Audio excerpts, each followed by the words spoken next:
my God, drums. Yay. We're live. Yay. Okay, I'm at Devoxx UK, live streaming from the expo floor here. Just an amazing conference. And I'm joined by my friend, the one, the only, the amazing, the legendary, Victor Rentea. I'm sorry if I butchered your name. I know how to pronounce Victor. This is perfect. Victor The last Rentea. name? This Rentea. set is perfect. It's Okay. perfect. I've heard it a million times, but I somehow, the thing I hear versus the thing I say. It's a sound that there is not in English, Rentea. It's a different, anyway, Rentea, I got you. Rentea. So where's that from? Romania. Romania, I love Romania. Eastern Europe, close to Russia. Yeah, well, I've been to Romania. Actually, I've been to Russia a lot of times too, but I've been to Romania a lot of times. And some of the smartest people I know in the spring world are from there, you know? And you've been to Voxx Days in Bucharest? Yeah. Some of the, the first edition. Yeah. And I was there in the back, and you gave a wonderful talk, the last in the day, I will never forget. And that was the trigger for me to stop talking. Oh, really? Watching you. Oh, God. The crowd was going mad in there because it's a fantastic energy. And, thank you. That was it's spring, it's still though, a model for me. Please. Plus the spring part, of course. Spring is the reason people are excited. Yes. But I'm grateful you could take time. I know you have to go here pretty soon. He's a very busy person at this conference, but I just wanted to talk to you. I'm a big fan. You've got several great talks. People can find you on the internet. What are you talking about here at this wonderful conference? Yeah, but basically I had two topics today. REST API design pitfalls, in which I think I've seen an earlier version of that. An earlier version of that. It really keeps evolving. It's about the mistakes I've seen in the companies that I do workshops for. And it's basically a collection of what not to do. Pretty fun because I touch on the pain points that many in the room resonate with. Right. And it touches a bit on architecture, touches a bit of performance pitfalls, touches a bit on best practices in using like hexagonal architecture or CQRS. But it's just enough to make you want to know more, basically. Sure. Well, you've only got an hour, you know. Yeah, exactly. And I think REST is really one of those things where, because it doesn't prescribe very much, right? No, it's very open-ended. People may not realize it was Dr. Roy Fielding in 2001, I think, right? It was his thesis, his doctoral thesis for university, and he described a subset of, it's like you ever see those books, C++, the good parts? Yeah. Or JavaScript, the good parts? Yeah. And it's like this thin, right? So this is HTTP, the good parts, right? Well, am I wrong, or Roy Fielding was actually one of the original creators of HTTP? He was HTTP 1.1, and he was one of the original people behind Apache, like the Apache HTTP server, you know, that thing, the thing that powered most of the internet for the first 20 years. So he knows what he's talking about, but the world has changed a lot in those 20 years. I mean, REST came out in the early 2000s. REST came out as an anti-hype for SOAP, huh? Right. So yeah, it was there on the proper spot, just like JavaScript. Right. Right. Yeah. So trying to get a bit of a light, and I actually mentioned Roy Fielding, and some ideas that got a bit misinterpreted, such as the famous thing of not using verbs in the URL. Right. People are very religious. Some people are very only religious. use nouns. They only use nouns, exactly, and this leads to a very contrived URI schema, and people trying to force their way into some weird semantics, right? So yeah, basically sharing what I saw as pain in companies. Right. Well, I mean, there's so much, because again, it's a tabula rasa, right? Like every time you start working with REST, you're like, well, I have to solve schema. Okay, exactly. What do I do now? Pull this in. I have to provide a consistency. I have to handle version management. I have to handle, adapting my architecture to this mechanism. Yep. It's a thing. My friend. We'll talk to you soon. Yeah. Yeah. So that's the first talk. Right. That's the first topic. The second topic that follows up right now, which is basically the first time I do this talk, is about functional programming anti-patterns, or ways that we can misuse or abuse functional programming. Right. And that's very cool. Yes. We're on the live stream. Yeah, no problem. We're talking to the laptop. Yeah. Sorry. That's why it's so weird. You want to come say hi to the stream? I can say hi. Okay. Well, hello. There you go. I'm Zainab. There you go. So you're gonna do functional programming anti-patterns. Yeah. Nice to see you. And we're gonna start from like misuse, such as mutating state in a stream pipeline, or writing an endless stream pipeline. I call this the functional chainsaw massacre. Chainsaw. No. Yes. No. Functional chainsaw massacre. If you saw the movie, it's fantastic. The same thing happens to your brain. Exactly this. And there are other, then when we go overboard and we start returning monads instead of errors, or we start, what was the other point? So we return monads and then we abuse optionals. Yeah. Or, it's very fun topic, very fun talk, and it's all live coding. Right. Ah, nice. So, yeah, of course. And it's the only, I think code makes a lot of sense if you just want to explain it via they code. relate better. They relate. Even if someone doesn't speak really Java, but speaks TypeScript or PHP or not PHP, Kotlin. Yeah, PHP and functional programming didn't really. I just had a group in PHP. You can write wonderful code in PHP. Okay, you can. I promise to you. I promise to you. You can. Impossible. But yes, I do. I have a client in Romania which writes impeccable PHP. Yeah, I know it's verbose. I know what you're saying. It makes but no sense. it's possible. Just because it's possible, you can write it in WebAssembly doesn't mean it's good. Okay. Moving on. Moving on. Anyway, no, I mean, so that's a good point, though. You're right. You don't have to have a purely functional language to get some of the benefits of functional programming, right? Yeah, the principles underlying, like command query separation, pure functions, immutability, that's everywhere. And composability via pure functions, streams and all that stuff. And streams, yes. But good. I'm not really happy, and neither will people be. When I live code with streams, we will all miss Kotlin. Those of us who will know Kotlin in the room, they're gonna be a bit that's the best Java could do, huh? Yeah, it's gonna feel bad. Oh, and Kotlin by itself has a better story for functional programming. Have you tried Arrow.kt? No. Arrow.kt is like full. It brings Kotlin up to almost the level of Scala. That's exactly one point I want to up to. Yeah, you can't get there. It's not. I know, the language but is different. What is there? Right. It is the extreme functional programming form that you can never write. Right. Josh is pointing me right now to arrow.kt.io. Okay. Yeah. Interesting. It's inspired by functional, data-oriented, and concurrent programming. So it gives you a lot of the things that are missing in Kotlin. Oh. And Kotlin has a lot of things that are missing in Java. You know. Yes, exactly. But I heard once, but never played with it. Yeah, it's okay. Interesting. The point is, I want to make it exactly the functional programming is for some use cases, not for all. I agree, 100%. Yeah. And I think actually we in the Java and the Kotlin and the backend, the backend. The P. No, don't, you can't. I can't. It's not possible. Don't. I think in those communities, we have a unique opportunity because we have a object-oriented language, which is, I think, for me and my small brain, I think that's the natural first approach. But first approach, exactly. But then bring in functional, cases, exactly. And it's really quite nice, you know. It really and is. I'm gonna, speaking of that, I'm gonna put the devil on the screen today. I'm gonna put my dog. My dog is terrible. Reactor. No matter how much I love Reactor, maintaining a serious stream webflux pipeline is quite challenging. I came here to testify that I have found bugs in production code of my customers during a 2-day workshop, bugs in code written by 7 years experienced reactive programmers. And I found bugs and one bug and one performance issue. Okay. They were basically subscribing twice to a mono. Oh, yeah, that's tedious. Classical. And I was just going through the basics, like main pitfalls, and someone was turned white and said, oh shit, I have that. Yeah. And they turned out they were firing in production 3 times the same request for no reason. But no one measured, no one cared. It's hard, it's a mess, the bug. Yeah, you shouldn't really share streams that much.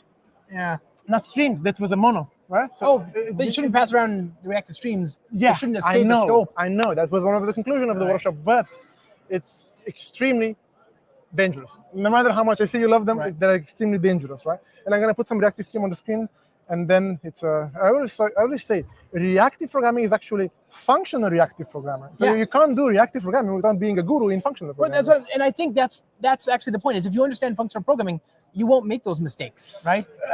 Yes. If you know about lazy evaluation, that should have clicked. That's what I'm saying. Functional programming gives you lazy evaluation. Correct. And if you understand that idiom, then you can't. Then this will be very natural for you. But then there is another point when you use lazy evaluation, even if the collection is small, and because you lazy evaluate a stream that is mapped to some database connection, you keep the connection open for too long. Although you might have just gotten the data freaking in memory, released the connection, and went on with it. So again, with Reactive, you have the tools to make that eager, and then to make it lazy, and to make it eager again. I know. So you need to know about this stuff. You're right. It's a lot of. It's not. it's sophisticated. Exactly the term. It's sophisticated. It's not dangerous if you know what you're doing, which is you need to learn. Yeah, I could agree with that. Right. Yes. But yeah, I understand what you're saying. It gives you a lot more power than a dumb collection. That's for sure. Yeah. You know. What do you think of Java streams? Just Java regular old streams. Regular old streams. Yeah.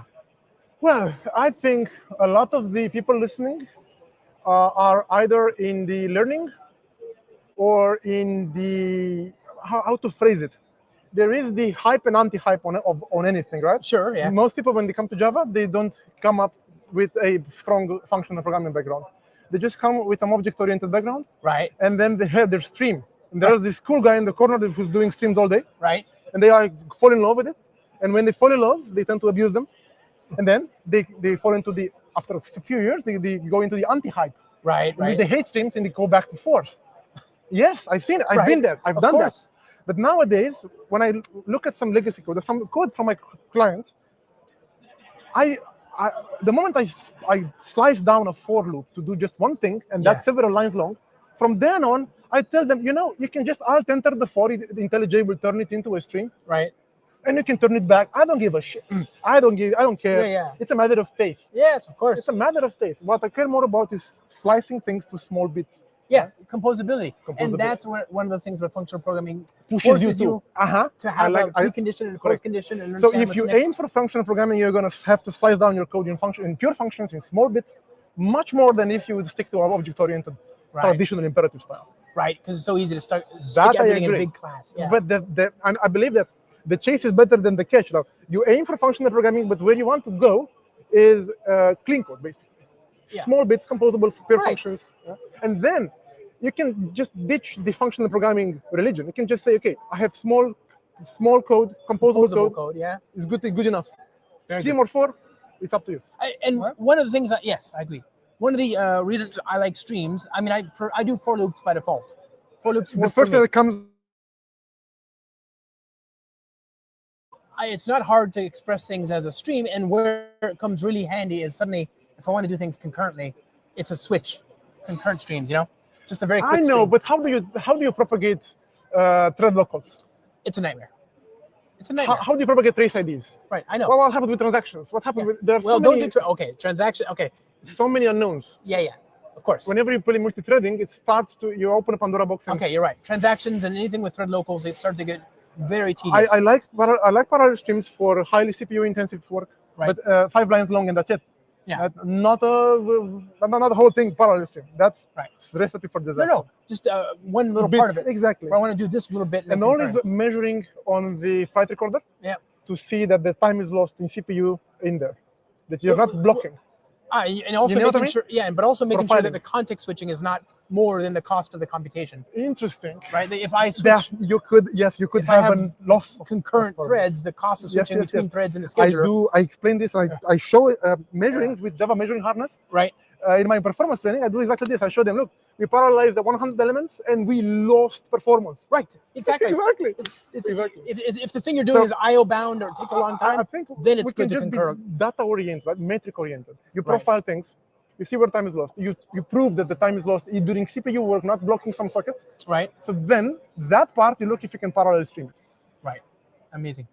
This kind of stuff. So what do you recommend? So you've got you're talking about functional programming today. What is the conclusion? Like, just for the audience. The one-line conclusion? No, well, I mean, you could do a whole hour. I know. I have to go to prepare. You got to go do your actual talk. So, yeah. Well, the conclusion would be to let me summarize.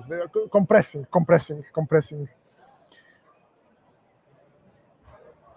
Write both forms. Look at them and choose the one. Write both forms, imperative and functional one. Take a walk, take a shower, go to do your stuff, go back, look at the 2 forms and choose after you return. Which do you think is best to maintain? Only think. But that's going to bias towards, like, if it's people like you and me in the team, then we'll probably look at the old thing that we remember and go, that's easiest to maintain. But who are they going to call if they stuck on the bug? Us. Yeah, well, that's what I'm saying. So they should be maintaining the code that would be most natural to the old people. And that's not necessarily the best code. It's just the old code, That's a good point, though. I agree with what you're Are saying. you sure it's not the best code? Is there anyone out there who learns Haskell before he learns C? Yes, there's people who learn Lisp before they learn C, certainly, right? And when they finish, they're a minority, but they do exist. When they get hired, do you think they are more familiar with Lisp or Haskell than with C or Java? I think there all are of people, us that's true. Yeah. will write 4 as a default. I think all of us in our learning curve, right? But I think a lot of people will happily they'll learn the basics using direct imperative control flow languages, right? Like programming 101. And then jump on streams. And then it's either you go this way or that way. And a lot of people, I mean, it's the minority. You're right, it's the minority. But a lot of people will go down the functional rabbit hole and never come back, and that's fine. Oh no! Right? Like that's their life. It's fine. And by the way, some languages like Clojure, really nice. Really you know, nice. really nice experience. So, yeah. But okay. Interesting discussion. I don't know. That's the point. I don't know. I'll come see your talk instead. That way I can learn. You know. You're a legend, and I want people to watch this talk at Devoxx UK. Are you on the internet? Do you want to be found? Yes, I'm on Twitter. And where can people find you? Unfortunately, on the Bird website. Victor Rentea, the Bird website. Let's say it like that. VICTOR? Victor Rentea, exactly like. Is it right there? Yeah, exactly this. Okay. Just tie it together. And I have, you can just Google me, and I have a website that was just hacked this morning. Oh, no. True story, but I put it back. You were using Java I was strings. lagged. No, I was on PHP 4. Yes. I knew it. No, and I had to upgrade. I have to. So S-bomb killed me. S-bomb killed me this morning, and I had 4 hours downtime. The previous talk, I shared my QR, and my website is freaking down. Now it's back up, I hope. Oh, goodness. Okay, well, yes. upgrade your vulnerabilities, please. I mean, fix your vulnerabilities. Now, to be fair, though, as terrible as PHP is, PHP 4 is like 20 years old. So, I know. Don't ask. No, I think I'm wrong. It was 7.4. Oh, okay. 7.4. 7.4 is a lot better. That's when they started introducing the third type of string in the language, which is nice. You know, because you need 3 strings in your language. It's not a real language. I don't know that. I would. PHP is just awful. 3 just awful. types of strings. Yeah, there's what is it? Maybe they didn't do it. Maybe they skipped it. I don't know. Backwards quotes and. No, they have that. That's different. That's different. No, Josh, let's not talk about PHP. Okay, yeah. I mean, let's care for the audience. No, yeah.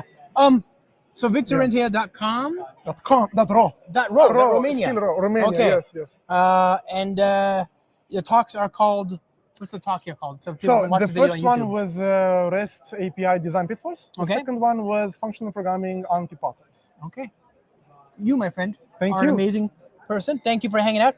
Everybody, I hope you got something out of this. I certainly did. He's got to go. I gotta go. I gotta get my talk done. All right. Bye, guys. By the way, how do you say break a leg? Like in English, you say break a leg when you want to wish somebody good luck. Yeah, I know. In French, you say merde, which means shit. Okay.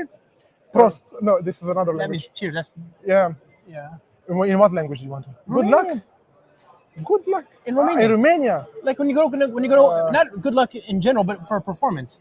So in French or other language, like in English, you say break a leg. You wish them something happened that's terrible, so that they have good luck. No, we don't have a specialized term. Okay, good. Just success, like success. Good luck. Okay.